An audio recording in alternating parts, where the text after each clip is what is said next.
है guys, once again welcome back to my channel. How are you all? कैसे हैं आप सभी? होप करूँगी आप सभी ठीक होंगे और अच्छे से पढ़ाइयाँ कर रहे होंगे। गाइस, मैं बात करूँगी जेके सेट के रिज़ल्ट के ऊपर। हमने वीडियो बनाई थी कि एंडिंग मिड दिसंबर तक, 15 दिसंबर तक, क्योंकि हमें अपडेट आई थी रिज़ल्ट आ जाएगा। ठीक है, पहले बोला गया सेकंड वीक ऑफ दिसंबर में रिज़ल्ट आ जाएगा। ठीक है, हमने इंतज़ार किया सेकंड वीक में आ जाएगा, नहीं आया। फिर बोला गया थर्ड वीक में आ जाएगा, थर्ड वीक में भी रिज़ल्ट नहीं आया। बच्चों ने ग्रेवेंसीज डाली कि रिज़ल्ट क्यों नहीं आ रहा है, क्या चक्कर है। मुझे भी कमेंट्स आए, बाकी कोलीग्स को भी कमेंट्स आ रहे थे कि क्यों नहीं रिज़ल्ट आ रहा है। आप बात उठाओ, आप वहाँ पे यूनिवर्सिटी में जाओ, उनको पूछो कि आप इतना टाइम क्यों लगा रहे हैं। 7 सितंबर को एग्ज़ाम अगर हुआ है तो फिर रिज़ल्ट तो आ जाना चाहिए। स्टिल 27 भी कल होगी है, रिज़ल्ट नहीं आया है। आज 28 है और अभी तक तो कोई अपडेट नहीं है। फिर बोला गया एंडिंग दिसंबर तक आ जाएगा रिज़ल्ट।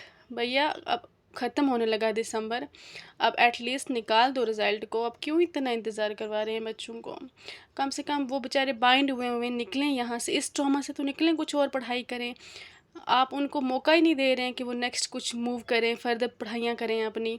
इतना टाइम लगा दिया, नहीं तो जेके सेट रिज़ल्ट ज़्यादा से ज़्यादा 3 महीने में आ जाता है, 2.5-3 महीने में आ जाता है। आज 4 महीने होने लगे हैं लेकिन कोई अपडेट नहीं है, कोई रिज़ल्ट नहीं है। बस सेकंड वीक में हो जाएगा, थर्ड वीक में हो जाएगा, पहले कहा गया था फर्स्ट वीक में हो जाएगा, फिर सेकंड। फिर बात हमने की क्यों नहीं हो रहा है रिज़ल्ट, क्या चक्कर है।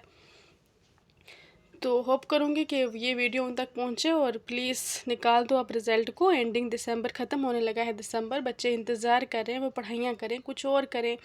आपने उनको इसी में ही उलझा के रखा हुआ है, इंतज़ार इंतज़ार। या तो फिर आप एग्ज़ाम पहले ये एग्ज़ाम कितना उसमें हुआ था, बच्चे दे ही नहीं, क्योंकि जा ही नहीं पाए थे तब। इतनी उस टाइम बारिशें हो रही थी, जो चीज़ें ख़राब हुई हुई थी, कोई कहीं पे था कोई कहीं पे था, आ ही नहीं पाया था। तो ये एग्ज़ाम दे ही नहीं पाए थे बच्चे मैक्सिमम। जिन्होंने दिया है कम से कम उनका रिज़ल्ट निकालें ताकि वो फर्दर पढ़ाइयाँ करें। ठीक है, होप करूँगी आपको ये समझ में आ रही होगी, बात पहुँच रही होगी आप तक। तो thanks for watching, please do like share and subscribe.